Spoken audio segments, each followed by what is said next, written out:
Good morning. Back here in South Florida, joined with Blaise Ngolia, our Chief Financial Officer in Florida, Division of Emergency Management Director Kevin Guthrie, ICE Field Office Director Garrett Ripa, and Executive Immigration Director for the state of Florida, Larry Keefe. As you've heard me say many times, the 2024 election was a huge mandate from the American people to finally deal and put to bed the issue of illegal immigration once and for all. And part of that, of course, was the border security, but a lot of that was the reality that you had massive numbers of people that have come into this country illegally, and they needed to be repatriated to their home countries. And so we knew in Florida that this was something that was important to our state. We knew we had an opportunity to really make a difference. And so we decided to stand up. And that was nothing new for us. We were the first state to send people to help Texas when Biden opened the border back in 2021.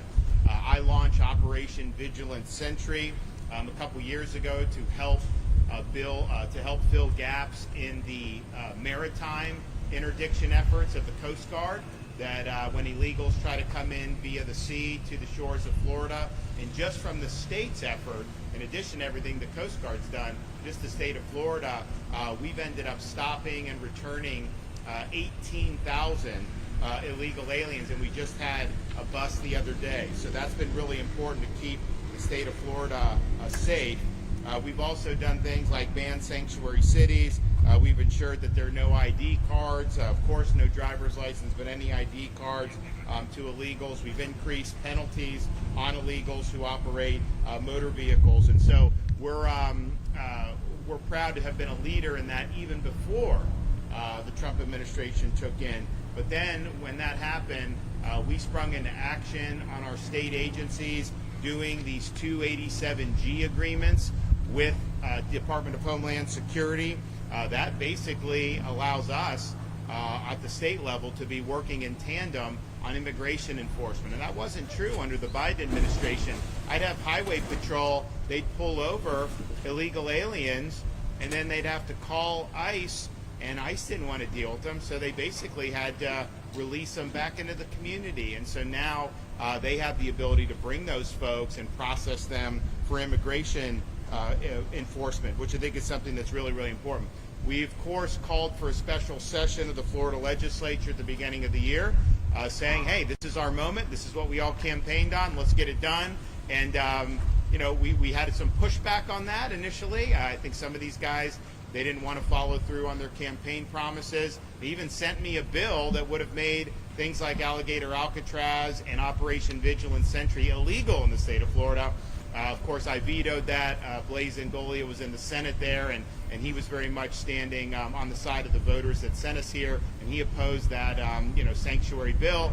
We ended up getting good legislation passed that requires all state and local agencies in Florida to participate in immigration enforcement efforts. And so that really began in earnest months ago, and it has had a lot of success. But the one thing that we were running into was that DHS just did not have capacity to be able to hold and process these illegal aliens prior to deportation. We were using our sheriffs were using some of their local facilities. We would do what we could at the state level, but there was a huge need for additional capacity. And obviously they had a rough 4 years under Biden, really letting the agency wilt in ways that it was never intended to do. So we were asked, hey, if there's any way you can help with this, this is what you want to do. So the site here at the Dade Collier Airport in the heart of South Florida was a unique opportunity because while it was an existing footprint with a massive runway, it was something that was not necessarily full or being used all the time. And so we were able to, under Kevin Guthrie's leadership, within record time, create a facility that could support intaking, processing, and eventually deporting these illegal aliens. And that's important to deport from Florida, but obviously from the United States as well. So we have capacity now for a couple thousand. We can expand that as demand is there. And we're looking forward to being able to do that. I know that the administration has called on other states to follow suit and expand this type of capacity. and I would just reiterate that call. I think it's important. I think it'll make a difference. And so we're here today to say, this was never intended to be something where people are just held and we just kind of twiddle our thumbs. The whole purpose is to make this be a place that can facilitate increased frequency and numbers of deportations of illegal aliens. And that is the goal. And one of the reasons why this was a sensible spot is because you have this runway that's right here. You don't have to drive them an hour to an airport. You go a couple thousand feet and they can be on a plane and out of here. So I'm pleased to report that those flights out of Alligator Alcatraz by DHS have begun. The cadence is increasing. We've already had a number of flights in the last few days. We've had hundreds of illegals have been removed from here, and the federal government has a process of how they eventually do, and they've done it different ways on some of these different flights. But the reality is this provides an ability to enhance the mission, to increase the number and frequency of deportations. And so what's been done here has really been remarkable. There's full ground-to-air communications from the airfield. There's air tracking radar capabilities on site, securing all access ports to the taxiway and runway on aircraft arrival. That happens. You got 5,000 gallons of jet fuel on site. You got runway lighting. You got everything you need to be able to do that. This airport is able to accept commercial-sized aircraft and conduct both day and nighttime operations. And so that's what it's all about, to be able to help process and remove folks that are legally in the state of Florida and in the United States of America. So we look forward to this cadence increasing. One of the things when the president came and visited that he approved was deputizing state officers, including National Guard judge advocates, to be immigration judges. And the vision is to just have them on site. You can move forward with the processing very quickly and increase the numbers. And the flow would be, there'd be a high turnover rate here because you'd be constantly doing that. We're working very closely with the Department of Justice. We have not yet had any approval for anybody to be able to come down here and do that, but we do anticipate that happening very soon. And when that happens, you're going to have an availability of a lot of folks to be able to be ripe, to be able to be removed and ultimately sent back to their home countries. Now, I've also pointed out we've been supportive of the efforts that if somebody is earmarked to come here and they would choose to simply voluntarily deport. Now, they're not just going to take your word for it. They're going to take you, chaperone you, make sure that you're on that aircraft and that you're landed in your own country. But there is resources available to do that. And I think that makes sense from a taxpayer perspective because it's cheaper to do it that way. It's also more efficient. So anybody that wants to take up on the offer can do it. We've had some people take up on the offer, and it's not just limited to Alligator Alcatraz. That's something that in any of these instances with immigration enforcement, that's a way to short circuit and ultimately get where we're trying to go anyways. So that is something that's a live possibility, and I hope more and more people avail themselves of that opportunity. I want to bring up folks here. I know Kevin Guthrie has done a lot of yeoman's work, both in setting up this facility, making sure it's being run professionally, but also debunking a lot of the nonsense that gets spewed out with some of the fake narratives that get put out, and he's done a really good job of doing that. Clearly that you have something that's professional and that's meeting very high standards. So Kevin, why don't you come ahead and let her rip. Thank you, Governor. Thank you for being here this morning. Thank Governor DeSantis for his leadership and dedication in doing what's right for the state of Florida and the United States of America. Florida has been able to act decisively and deliver results due to his ongoing support for law and order.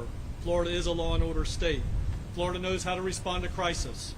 We specialize in response and recovery, acting fast, and most importantly, logistics management. That same speed, precision, and discipline has been applied here at Alligator Alcatraz. When Governor DeSantis called on us to lead this effort, we brought everything we've learned from hurricanes, severe weather, large-scale activations to the table and made this happen. The focus of this operation has always been and will always be fulfilling our mission, upholding the law, and delivering results. This facility was built and operational incredibly fast and has now grown to have a capacity of 2,000 detainees. Our team continues to work to increase its capacity of the facility, which will eventually hold 4,000 detainees. As our capacity increases, we continue to identify contingency plans to ensure we are ready for hurricane season. I know that I've taken a little bit of heat in the media that the EM guy is not taking care of hurricane season. That is absolutely unequivocally false. When we have 1,000, I need to make sure we have room for 1,000. When we go to 2,000, I need to make sure we have room for 2,000. And yes, I may have visited some facilities in the state of Florida. Why? Because this facility, as I've said on the record, can withstand category winds of up to category 2. But there's a category 3 and a 4 and a 5. And I hate to talk to you so elementary, but unfortunately we have to break some things down into simple building blocks for other people. Category 3, 4, and 5 is greater than and not equal to a category 2. When we have that situation, we will have to do an evacuation. And it's incumbent upon the Florida Division of Emergency Management with our law enforcement partners to be able to take care of that. So yes, we're constantly looking at what we can do based on need when we get to a certain level where we're going to go. And I promise you that the hurricane guys have got the hurricane stuff covered. I promise you that. I'm sorry, I'll get back on track now. Again, just in case you forgot, we are #1 in the nation in emergency response and recovery. And that includes everything from evacuating detention facilities, jails, and hospitals, should that need ever arise. Our on-site and services include hot meal service 3 times a day, not gray turkey, by the way, full medical care, including 24/7 clinic and pharmacy, indoor and outdoor recreational space, laundry, legal, and clergy services, air-conditioned detention housing units. Again, I've said in the past, and I'll say again, either meet or exceed the higher standard, whatever that is, whether it's Florida standard or national standard, we meet or exceed the higher standard. The security infrastructure includes over 28,000 feet of barbed wire and fencing, nearly 300 security cameras, a trained force of over 400 security personnel, including an additional 200 National Guard. Additionally, this facility is surrounded by miles and miles and miles, I believe it's 39 square miles, of natural buffer, turning what was once just a taxiway that saw up to, this is another stat for you, up to over 100 flights a day as we have issues with the environment. All of a sudden, Governor is tearing up the environment. There were over 100 flights a day coming in and out of this facility. There's much less than 100 flights a day coming in and out of this facility now. With the airstrip infrastructure already in place, this location has made it even easier for us to coordinate deportation flights directly on site. None of this would be possible without the commitment of Governor DeSantis. His proactive stance long before this project broke ground, coming up now 3 years, Florida will not be passive bystander when it comes to border security and public safety. This is what leadership looks like, ladies and gentlemen. Leadership is an action verb. It's an adjective, but it's rooted in an action verb. In closing, as we make our way through hurricane season, this facility serves as an example of state capabilities and coordination. Under Governor DeSantis' leadership, Florida continues to lead the way, not just in emergency response, but in operational excellence and readiness on every front. Governor, as always, thank you for the opportunity to lead under your direction.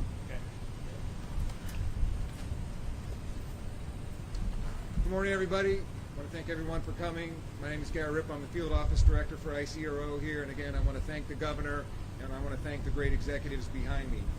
We face a monumental task, and we have faced a monumental task of righting the wrongs of the last administration. And how we're doing that is through a whole-of-government approach. Everything you see out here is a whole-of-government approach. It's all state, local, federal partners working in unison, working as one. to resolve the problem of illegal immigration in this country. We've done that through this facility, and we'll continue to do that utilizing this facility. Again, it's the governor's vision, and it's our determination to make that happen. We've already started to facilitate that this week. We've had 2 or 3 removal flights, and we'll continue to have those removal flights. Up to 100 individuals who are illegally present in the state of Florida have already been removed from the United States. And again, we will continue to do that and utilize these facilities to the fullest potential. Again, I thank everyone for their time, and I thank Governor DeSantis for his vision and his leadership. Thank you. Good morning, everyone. Blaise Ngolia, Chief Financial Officer of the great state of Florida. First, I want to acknowledge and thank President Trump for everything that he is doing to make sure that he is stopping the stem of illegal immigration coming over. And I want to thank our great Governor Ron DeSantis for everything that he is doing. He has basically led on this issue since day one. And we would not be here today. This facility would not be here today if it was not for the governor leading on the issue. Because the Governor DeSantis knew the enormity of this problem that was created by the Biden administration. And we knew that somehow we were going to have to get all of these criminal, illegal aliens out of the United States so they don't commit any further crimes. And the ones that are in here, illegal immigrants, we're going to have to do something with them. I know people have been saying, well, is this the right thing to do? What about the cost? We have always been talking about the cost of illegal immigration, and the taxpayers are going to bear the cost of it. So I don't want to hear anyone from the left start talking about cost, because this wouldn't be here if we wouldn't have de facto open borders over the last 4 years under the previous administration, 4 years under Joe Biden. We are doing what is necessary. We are doing what is right to make sure that we stem and stop illegal immigration. This facility and what we are doing at the state and the national level should be a deterrent to make sure that illegals do not continue crossing over the border. I am not going to sit here and I'm not going to apologize for removing criminal illegal aliens from the United States, those who are harming our communities, effectuating drug trafficking, human trafficking, and ravaging our communities. I make no apologies for saying illegal immigration is a scourge on this country. It needs to stop. It needs to stop now. And if there's any illegal immigrant listening to my voice right now, self-deport. Use the app. We will get you home. Do not come here because you will be removed. If you want to come here legally. Come here the right way. Be part of our communities. We are not going to stand for illegal immigration anymore. Larry? My primary remarks today are going to be directed to the illegal aliens who are in Florida who have not yet been arrested but who will be arrested. But before I do so, and not just to say nice words to be polite, it's important to understand the significance of this whole thing. President Trump declared and wanted and ordered the largest mass deportation mission in history. That is what we're doing here. And what's very special and very unique about this point in time is you have the genius and mastery of a Kevin Guthrie and his team, and it is a team, it's not just him, at the Division of Emergency Management, who is the best in the world at doing things fast, with a sense of urgency, in an environment of high pressure and high stakes. And it's an honor to work with you and to work with your team. And what he brings to this, in addition to his skill set, is doing things with a sense of urgency. And that is a trait that I will say, Governor, with all due respect, is one that I know you value, and I value as well. Then we have combined with that, who I believe the person who has been chosen by the Department of Homeland Security to be the one that I joke with him and I say was sent to Florida to run all the federal immigration enforcement operations in Florida. I joke with him, they sent him to the best state, the state that's the most effective, the state can, quite frankly, do most things on its own. But that's not why. Why they sent Garrett Ripa here is because he is developing the blueprint or the prototype here in Florida, which the president was just in town here at this very location just a couple of weeks ago, declaring Florida the cutting edge, the best, the template, the example for other states to follow. So Garrett Ripa each day, 24/7, on the Guthrie timeline is working to bring this all together to make it happen, not so we can do high fives and declare victory in Florida, but to be a national leader under Governor DeSantis' leadership, along with President Trump, making this the template, the blueprint that can be scaled and replicated and be generative for the entire country. So now returning very quickly as I look to the illegal aliens who live in Florida, and I want to say this humanely and with respect, not in terms of finger pointing that this is going to happen and that's going to happen. You are still here. Implicit in that is the notion that you are aware of DHS Secretary Kristi Noem's CBP home platform. It's an option for you to self-deport, to have your flight home paid for, to receive $1,000 when you arrive back in your home country, and very importantly, for you to be eligible to return to this country in the ordinary course the right way, the lawful way. But it's critical to know, and not said enough in my opinion, is that if you put that off thinking you can take the risk and it might turn out well for you, you should think again. Because if you are arrested and you come to a place like Alligator Alcatraz, you are not eligible for CBP home. You're not eligible for that. Now you may think that based on everything that you've seen or heard, that the tempo that you have seen the last 5 or 6 months is the way it is always going to be. I'm here today with some new information. That is not the case. There's two very, very significant things that you need to know about that. Here in Florida, we've been leading all the national numbers with regard to immigration arrests for months. And that is largely to the credit of the Florida Highway Patrol, who's had 1,800 Florida troopers out with their universal jurisdiction throughout Florida, not just on the highways, leading the country making arrests. Just within the last couple of days, the federal government has issued credentials to over 1,200 Florida sheriff deputies and over 650 FDLE agents and other state and local law enforcement agencies, to where we have more than double our capability and capacity to effect arrests. That tied together with us getting good, practicing, getting muscle memory and making things happen, I strongly suggest to you is it is a new day each day as we go forward now. Don't look back on where we've been. There will be a surge of arrests, and what you see here at Alligator Alcatraz and what's to follow on detention capacity will be here to meet that surge. The other thing, the last thing I want to say about this is that if you're thinking is that, well, it's not so bad if I get arrested, because you know, and you have seen, and we have all lived and seen the last 4 years of catch and release. I'll go, I'll get arrested, and an immigration judge will bond me out, and I'll be right back in the community with my lawyer for 4 or 5 years of due process of whatever we can throw on the wall, thinking there may be some amnesty or something might happen. Well, that's other news. There's been a development within the last 2 weeks that has significantly cut back bond release from detention. It is my strong recommendation to you that if you do not take up Secretary Noem on the CBP home option to return home, that you will quickly be in a place just like this, if not this place, and you will be here for the entire duration of the time that you are exhausting your due process rights. You will not be living freely in our communities while you're awaiting the due process to take place for years or months. So I strongly recommend to you, you consider those things, you inform yourself, make the move on CBP home before you are arrested. Thank you.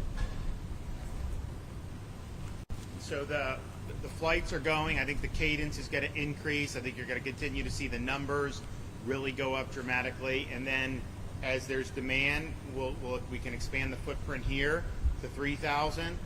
And then we can do Camp Blanding. And I said we've always been ready, willing, and able to do that. I don't want it to be something where illegals are just being like stored there and then just kind of sitting. I want it to be where illegals are here, there's an aggressive processing and an aggressive deportation schedule. That's what you're seeing starting to occur here down at Alligator Alcatraz. And when there's demand for that, beyond here, up there, then we're happy to be able to respond accordingly. And so we look forward to the increased cadence, look forward to hopefully being able to get the approval for the immigration judges to be on site here.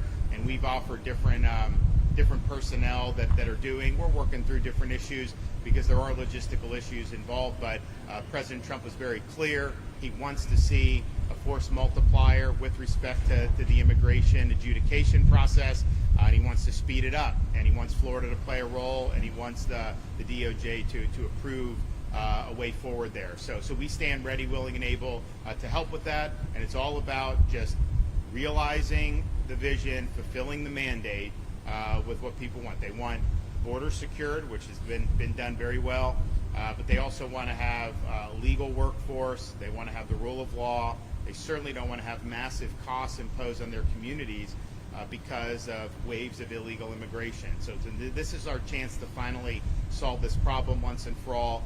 Florida's playing the leading role amongst the 50 states, and I don't think there's anyone that's even close to doing what we've done. Okay, we have any questions?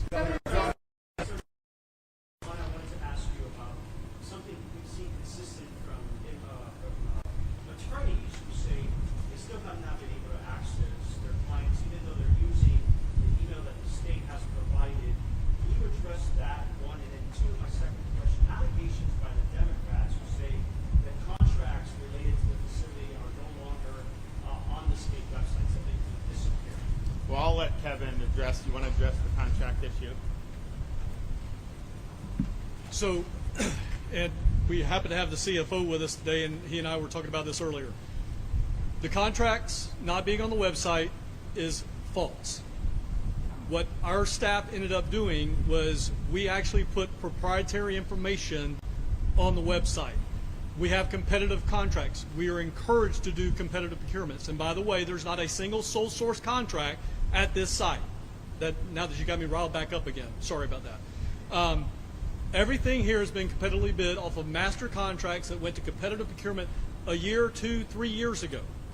So what happened was our team put the actual detailed line item PO that then now every other competitive contractor can see what their rate is. So we took that down. We've replaced it with summary sheets on the actual amount that they've been given. So that's what's happened. Oh, and the legal issue. Legal issue, my understanding, my attorney has told me that she has worked out the issues, and we should have our first set of on-site legal representation no later than Monday. And we are scheduled, I'm looking for my guy, we're scheduled to go with that almost 24/7 if we need to. So the space that we have, we can do those meetings all day long, 24/7, 365. But we had some technology issues. We have now worked those things out, and we should be starting that on Monday. Governor, start deportation flights without people being able to access their clients. Some of the, remember, there's probably close to 800,000 illegal aliens that have already been ordered deported in this country. Florida, we have at least 50,000, 75,000. I mean, so the idea that somehow, you need some elaborate process in some of those situations, it's just not factually true in terms of the law. DHS can answer on each individual folks, but the whole purpose of having this is to be able to have a very efficient way to deport, understanding that they have to go through this process. I mean, to me, it's like, if you're subjected to traditional criminal process, there's a bunch of due process that goes into that, because ultimately, are you guilty of this crime? There's elements, all this. This should be a pretty simple process. You either have a right to be here or you don't. And really, that's what we need to determine when you do this. And once that's determined, if you're in this country illegally, then you should be subject to expeditious deportation. And that's the goal of what this is doing. But I know that DHS has a whole process for how they do it. Now, from the state's perspective, we ramp all this up. We're running. Once they get on that plane, DHS handles them and process them, deport them accordingly. So, and there's different ways. I mean, I know DHS has, in some instances, just deported people back across the Mexico border, and that's fine. I mean, whatever they think works is all good. Governor, Channel 7. Governor, News 13 wanted to know, we've spoken with several family members who say they have individuals, family members here. What's being done? Those people are here and they should not be here. They have the proper credentials that say they belong here in the United States. Well, I'll refer that to DHS in terms of how that. I can tell you, DHS is sending people who they absolutely believe are here illegally and are subject to deportation. Right. Well, there you go. So everybody here is already on a final removal order. So in that situation, to have a family member say they have the proper credentials when they've already been ordered to be removed through the process shows you that that's not accurate. That they had a process. That process has been executed, and they have found to not have the right to be in this country. I would also just point out, I mean, look, there's a lot of people that have fraudulent credentials. I mean, let's just be clear. When we have E-Verify in Florida, but some of these guys, they have fake IDs, and so if you just run the ID, it actually may come back positive as someone can be here because they think it's somebody else. They don't realize that there's an illegal that has it. But yeah, they've been ordered to be removed from this country, and they have the ability to do that. At the end of your opening remarks, you talked about how the Trump administration, how Florida has been a force multiplier, but it hasn't just been on immigration, it's been on so many other policies, including school, personnel. We heard Trump endorse Ashley Moody last night, who was your pick, and also Joe Gruters for the RNC. What do you think that it says about Florida and the influence that it's having nationally on policies and on personnel in the Trump administration? Well, I think the issue is Florida's led the way for years now. We led the country, dragged this country out of COVID lockdown. We were the place everybody was coming to escape the madness in a lot of these other places, not just in the United States, but around the world. We led the effort to fight against Biden's immigration and border policies. We led the effort against the woke mind virus, whether that was in schools, whether that was in corporate America. We were effectively the ones that nuked ESG. We were the first state to eliminate DE&I. Of course, we've been leading the way on economy 3 years in a row, ranked #1. So I think we've seen issues, we've addressed the issues, particularly when you have some of the far left that's really run amok in some of these places, and may run amok more in places like New York City if this guy gets elected to be mayor of New York. It's going to be huge fallout from that. So we've continued to lead, and I think the stuff that we were doing prior to the Trump administration taking office, these are the things that conservatives have wanted to see done for a long time. I mean, we've been complaining for 20 years about higher education going off the rails, and yet no one was doing anything about it. So we came in and we've done that. We've really right-sized or course-corrected, I think, positively. And I think what they're doing with Linda McMahon on higher education is positive. We're working constructively. We just did the accreditation. We're going to have a new accreditor that's going to be able to help us get over some of these things that have been holding back higher ed. So on it goes. Law and order. We've been the leading state on law and order. There's no question about that. So all of this is, we've seen problems.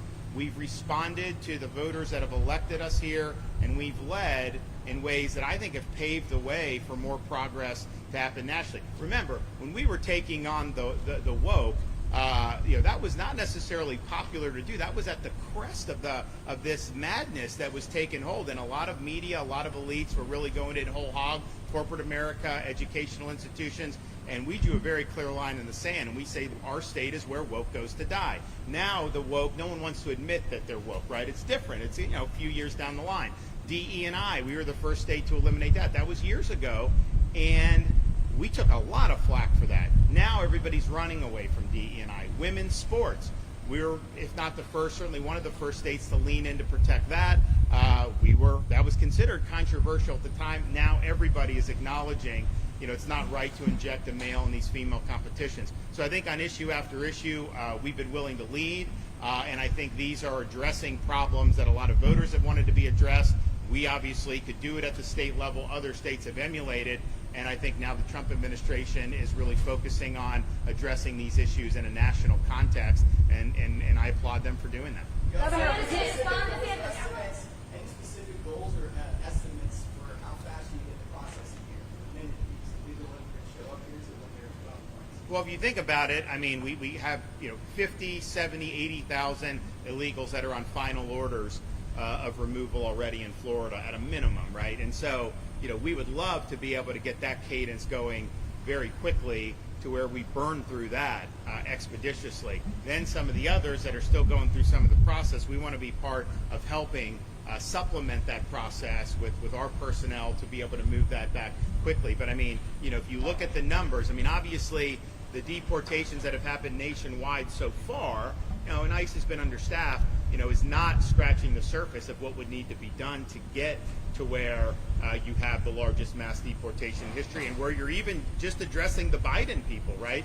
So you got to increase that tempo. You have a limited amount of time to do it, and I think we've got to assume, we've got these 4 years under the Trump administration to really get the job done. So my hope is that we have a very strong cadence coming out of here.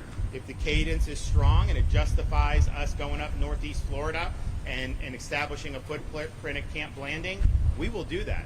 But for us, the reason why we're in this is because we want this tied to helping DHS remove these folks. That, to us, is the critical element that we want to see done, and then I think, quite frankly, the voters want to see done. Governor DeSantis, another channel said, why not allow people to go in and tour the facility? There are several families that are saying that the people inside this facility that are their family members aren't getting medications. Can you explain this and talk about that? So I let Kevin, but I'm sure he's going to debunk it. I mean, I seriously, you have to ask yourself on some of this stuff, just the desire to create narratives, and these Democrat politicians parading down here and doing all this stuff. And I'm just thinking to myself, I've never seen one of you show up to comfort an angel mom who's lost a child because of illegal alien crime. I've never seen you raise any concern about the victims of illegal immigration. Not one time have I seen these Democrats caravan anywhere in this state, hold a press conference to be able to stand in solidarity with victims. I've never seen that. These are stunts that they're pulling because they're increasingly politically irrelevant in this state, and they're trying to latch on to whatever they can, to create phony narratives. But I will let Kevin address that. So again, simple answer, absolute crap.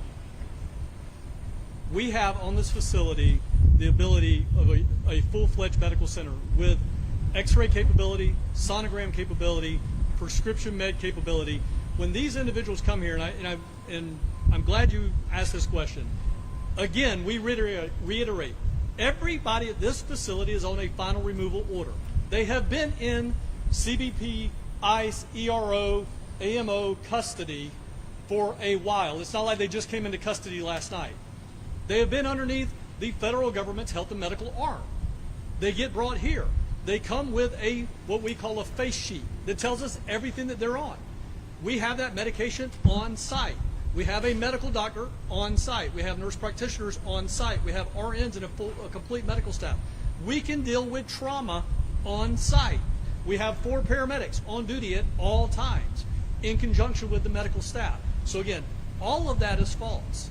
Every single bit of it. And it's not, again, we didn't just go out with a FHP traffic stop, my friends and brothers in tan, out there making a stop, and then just arbitrarily pull that guy off of Alligator Alley and bring him straight here, and we have absolutely no idea who that is. That is not how this system works. They come from ERO, ICE, CBP to this facility with a face sheet that tells us everything about them. It's absolutely false. Director Guthrie, You have all these, some of these, it's like it's just the lengths that people are going to try to make an issue out of everything.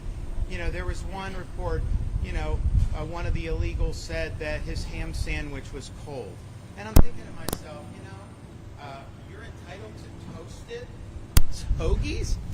First of all, Jimmy John's is one of the most successful sandwich places in the country.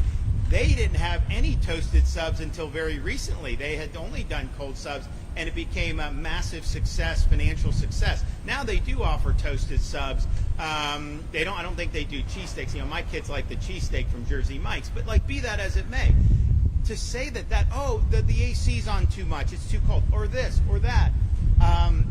At some point it's like, good grief, just acknowledge the fact that what Kevin and these guys done has been a Herculean effort to get this up, that they are meeting or exceeding every state or federal standard, whichever's higher, and that this is, in fact, a force multiplier to be able to assist with the removal of illegal aliens from the country. And that's what it is. And so they've done a really good job on this. I don't even, when I see this stuff, I don't even have to ask him, because I know, I know that there's, that you're not being told straight. And I think it's also interesting that, there's folks in particularly corporate media, you'll have a criminal alien ordered to be deported, has committed criminal offenses in addition to immigration, and he will just assert something, and that will be reported as fact with no corroboration. It's interesting. You would never say if somebody that was on law enforcement just asserted. You would always ask questions, and you would do that. But somehow, with the criminal alien, you'll just accept that. And why? Because it fits the desired narrative. That's why people do it. So Governor, why not go back and before the area? Why not be able to tour the facility? I'll do both of you. You go first, and then you go. If a hurricane hits here, it's higher than a Category 2, like this place can sustain. Where will all these detainees, thousands of them, where will they go? It will depend on the path of the storm. So Kevin has contingency plans. People are like, what happens if a hurricane hit? And I just think to myself, this ain't our first rodeo, okay? We know in Florida anything is susceptible to have to be evacuated.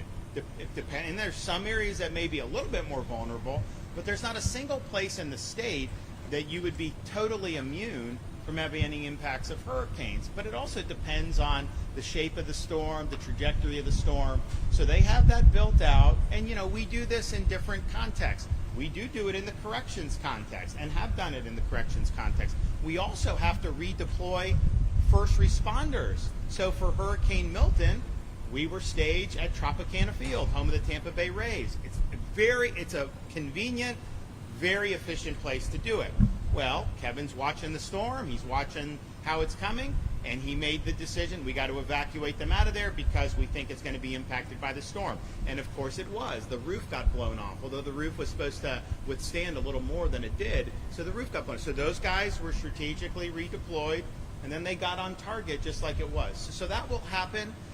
There'll be accommodations that will be made that's accordingly. This stuff, though, can withstand non-major hurricane, Cat 1, Cat 2.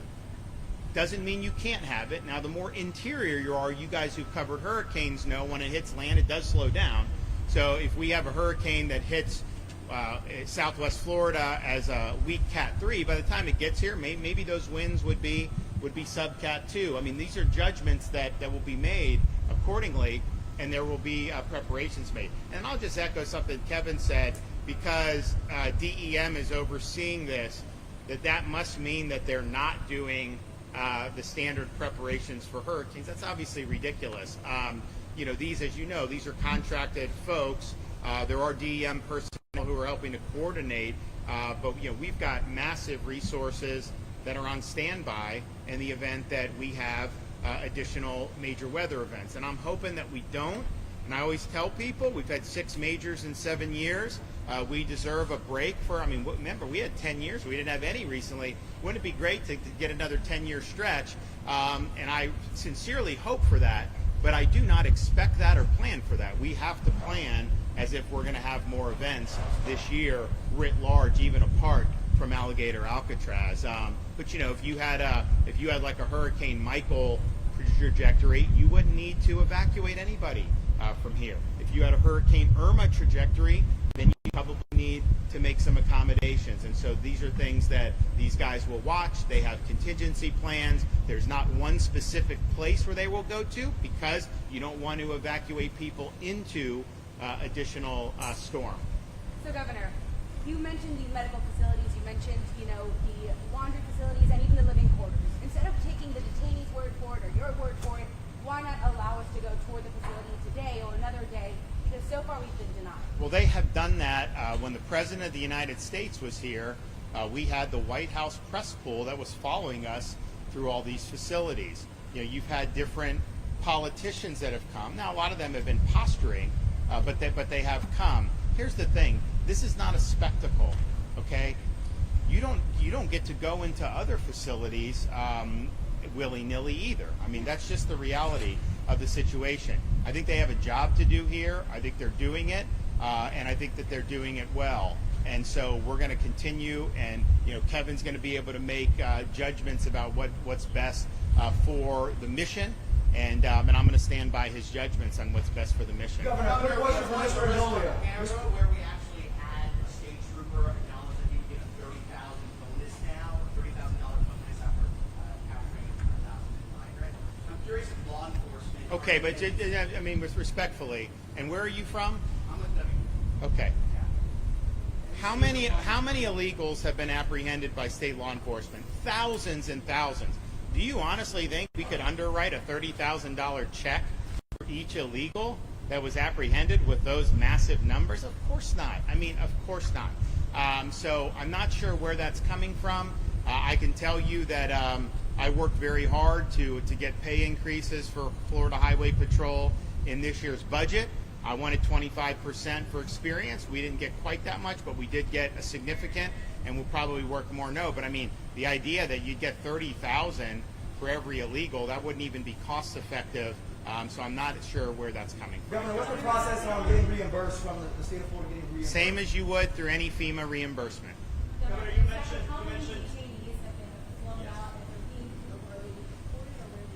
So there have been 100 full deportations just out of here. There have been many other hundreds who've been flown out of here. The way the federal government does is they have some areas that are considered kind of hubs. And so I know some flights have gone to Louisiana, and then they will go from Louisiana. And it makes sense logistically because, if we've got a plane full of people here from a variety of nationalities, if you go to a central hub, then you can pool the nationalities and send one flight to one place, another flight to another place. So that's what we're doing. But there have been 100 folks that have fully been deported, and there have been many hundred that have been exited this facility and are en route to be deported by the federal government. And look, I think a lot of people getting them out of Florida is a huge thing. It's like we obviously had a transport program, send to California, send to New York, send to Martha's Vineyard even.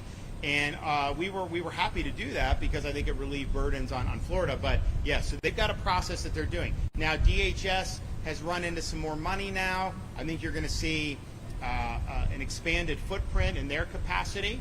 I think you're going to see an expanded detention footprint in their capacity. And I'm all about, people say like, why are you getting involved? Because we need it. That's why I'm getting involved. If DHS had 100% capacity to handle and process 100% of the illegals, then I'd be happy to just say, you know what, we've got other things to be doing. But we're needed in this fight now.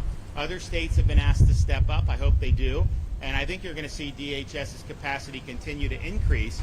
But right now, they've they had 4 really tough years in terms of the attention and the direction. And so it's a new day, but it takes some time. Governor, are these immigrants being sent to places like El Salvador, or are they being sent to their country of origin? And then on top of that, if you were to step under this tent, I guarantee you we all smell like bug spray. That is a luxury that we can afford. Do you know what's being done for the immigrants inside the tents and the mitigations? Because it's uncomfortable.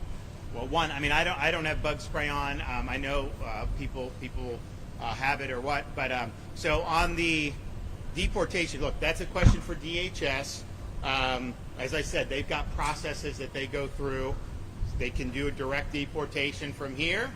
They can do to one of the hubs, and then the hub can take them. And I know that they have used El Salvador. I don't know that anyone from here has gone there yet, but so I just can't answer it. But I think DHS could answer that. Okay, who has a question? Who hasn't asked one? Yes, ma'am.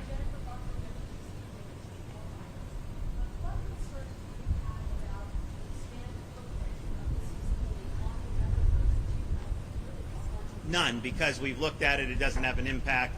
As Kevin said, there were hundreds of flights going in here, training flights. There are less flights now doing that. Everything that you see built is on the existing infrastructure, so it's not going to have an impact. And I would note, particularly for people in your region, I just did something no one thought could get done as quickly as we did, open the C-43 reservoir. And so you remember before I became governor back in 18, there was a lot of water being spewed out of Lake Okeechobee. It interacted with the red tide. It created some real serious problems for quality of life, tourism, and the economy. And now we've got a massive reservoir that can store that water, clean it. It can send to Southwest Florida in the dry season when they want it. And that is a huge, huge thing. So the number one environmental issue that was present in 2018, this stuff being spewed in from the lake, we addressed it head on and have completed this massive infrastructure project. And if you also look at the hydrology of the Everglades, what I said was, we got to have water flow south as nature and God intended. And the amount of water flowing south compared to when I became governor, dramatic increase. This thing, I looked into, should we buy it and then grow over it? Would that? But it doesn't really do a lot to increase the hydrology. That money could be spent much better doing the stuff that we're doing.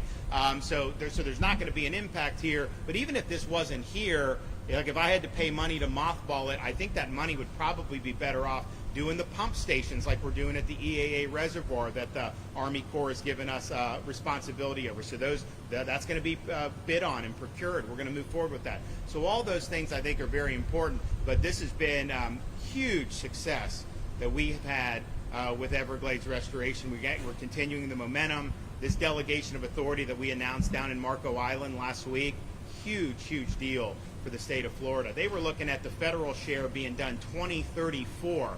Now it's going to be done 5 years earlier because the state is being given resources to be able to go forward and do this. And so it's been a huge cornerstone of what we've done. The progress is undeniable. This is not anything that's impacting. In fact, there are less flights as a result of what we're doing than there were before that. Okay, they truck it out. Yeah. There's no sewer or any. They just truck the waste out. They bring in potable water and they do it. So, look, that's more expensive to do. That's more cumbersome. But we weren't willing to do this facility if we weren't managing that in a way that was not going to have impacts. And so that's what we're trying to do. So they're running these things out of here all the time. And I think they've done a really good job doing it. And they're basically, this existing concrete is what they're using. I mean, you look, there's grass in the interior here. Honestly, there'd be no reason that you couldn't use that. It's not going to affect Everglades. But they're not even using that. They're literally just staying on the concrete. So I think it's been a really incredible footprint that they've been able to do with this. Sorry, Governor, really quick for Kevin Guthrie, I have a question.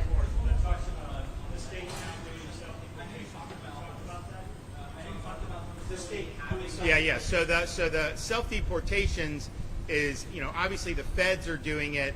We're willing to do it as part of this FEMA reimbursement as well from here. Now that's got to be supervised because some of these people, we're not just going to hey, take a ticket. See, no, they're going to be escorted. They're going to do that. But when and so we've done. How many have we done? We've done it not from here necessarily, but statewide. We've done it. Yeah. We've done 24 self-deportations that have been funded. But any self-deportation out of here, if we pay for the ticket, that is subject to FEMA reimbursement, we believe. So we're happy to do that. I think it saves money. Honestly, it saves the state money because there's a lot of burdens that get placed, when you have this many folks doing it. So we'll keep providing updates on this. I think you're going to see the cadence on these flights start to pick up. Obviously, honestly, to get to where we were at the beginning of this month and now have flights leaving already with a facility that's been built out, that's incredible. It's incredible work by Kevin Guthrie, incredible cooperation with DHS and the Trump administration. A lot of hard work has gone into it. So thanks for everybody that's been involved in this. This is making a difference. This is just the opening stage. You're going to see this really ramp up, especially given DHS's infusion of cash and particularly all those illegals that are already been ordered to be removed. We need to get that done. I mean, the rule of law really depends on it, and the vitality and safety of our communities depend on it. Okay, thank you.